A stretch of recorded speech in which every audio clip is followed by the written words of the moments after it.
focus. With me now in the studio, my colleague Bill Hayton, who's written extensively about this region. Bill, first of all, you were saying, watching Rupert's report there, interesting that the Australians are there testing out the Chinese reaction, and by plane rather than by ship. Yeah, I mean, this is the first time I think we've had any official confirmation that this is what the Australians are doing.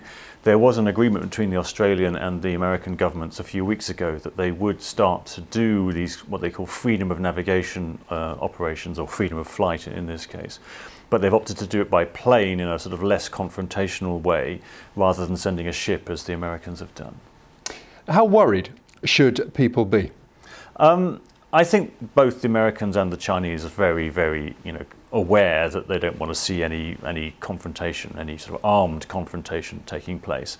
The signs are that when the Americans sent their ship quite close to another reef a few weeks ago, they told the Chinese in advance what they were going to do, so there could be no misunderstandings.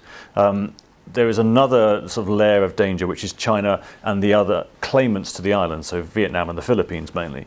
And so whether something kind of unexpected could happen there, but that also, again, everybody knows what's at stake. The real danger is the unexpected thing. What happens if a couple of fishing crews get into a confrontation and somebody does something?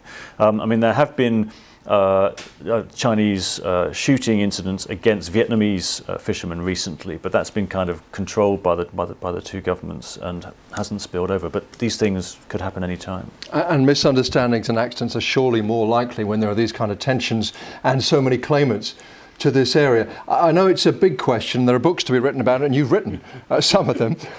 What do you think, if possible, in a nutshell, the Chinese are planning here? There is a lot of oil and gas around, isn't there? I mean, and just 60 nautical miles, 120 kilometres away from where Rupert was flying just then, there is the Reed Bank, which the Philippines hopes to turn into a gas reserve. And there's something up to 13 trillion cubic feet of natural gas thought to be under the Reed Bank.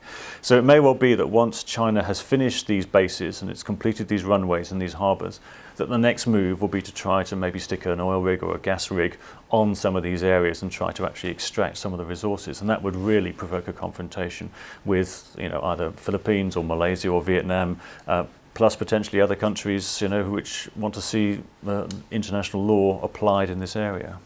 Bill, we're clearly going to be talking to you again. Thank you very much.